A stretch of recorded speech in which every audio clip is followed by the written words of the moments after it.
Ketika BI kemarin mengumumkan akan menggarap e-rupiah atau digital money atau cryptocurrency, semua seakan menengok ke Bosman. Ingat lo ya, seakan, bukan sebenarnya. Sambil berkomentar, akhirnya didengar juga ide Sontoloyo itu. Sama seperti SWF yang diklaim Bapak serba bisa. Faktanya, memang gak banyak yang tahu sejak 3 tahun yang lalu kata SWF, Sovereign Wealth Fund, yang diinisiasi kita akhirnya diterima. Namun bukan oleh inisiatornya, tapi oleh pejabat berkuasa yang diklaim olehnya. Semua mudah kok membuktikannya. Ada rekam digital siapa yang pertama mengatakannya. Solusi ekonomi adalah pakai SWF. Lalu sekarang diklaim yang lain. Ya nggak apa-apa juga. Emang kita masalah? Ya enggak lah. Kita nggak baperan kayak buzzer. Kalau memang cinta NKRI, nggak masalah ide solusinya diklaim siapapun, karena memang tujuannya untuk rakyat, bangsa dan negara. Akhirnya SWF dipakai sebagai salah satu solusi ekonomi. Alhamdulillah. Lalu kita detailkan. Kita lihat konkret pengelolaan SWF tersebut seperti apa. Ternyata makin kesini makin jelas bahwa ternyata SWF-nya bukan MMT yang model modern monetary-nya. Lalu kita pada nanya, ini SWF model mana? Oh alah, masih ilmu kuno, masih old mind ternyata. Masih Keynesian juga ternyata. Masih pakai cara bank system atau dibaca bunga. Masih pakai pinjaman juga yang dibaca ya bunga juga. Masih pakai aset negara buat jaminan. Juga dibacanya digadai. Ya beda jauh ini mah. Ini model 1MDB-nya Najib Malaysia dulu yang rawan dikorupsi. Kalau seperti SWF ini dijalankannya. Gak nuduh loh ya bahwa ini akan mudah dikorupsi. Hanya rawan disalahgunakan. Ini ngingetin, jangan baper. Jadi hilang deh semangat kita bernegara yang bercita-cita menjadi the most powerful country di Southern Hemisphere. Atau Indonesia menjadi negara terkuat di belahan selatan Katulistiwa seperti cita-cita Mardigu Nation. Begitu tahu SWF-nya versi pejabat masih pakai Keynesian, kita jadi pesimis. Ilmu Michael Hudson dengan Hudsonian dengan MMT jauh beda langit dan bumi. MMT itu anti bunga,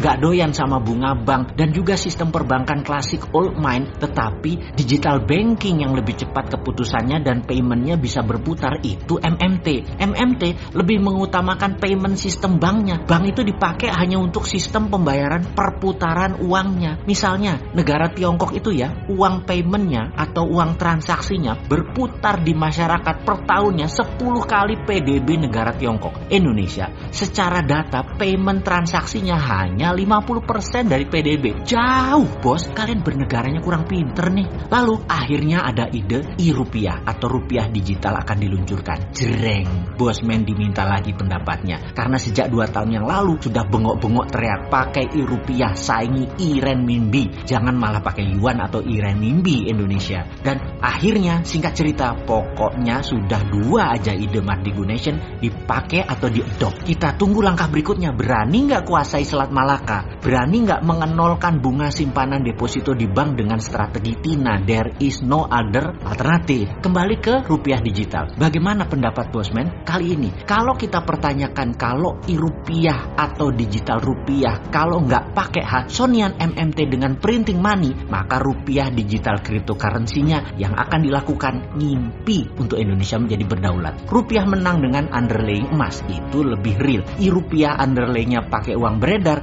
ya berat bos. Kalian Keynesian gak nyandak emang dengan modern monetary teorinya MMT-nya Hudsonian punya ilmu. Udahlah, jangan dipakai kalau masih pakai ilmu lama. Jangan dipakai kalau masih old mind. SWF adalah ilmu baru.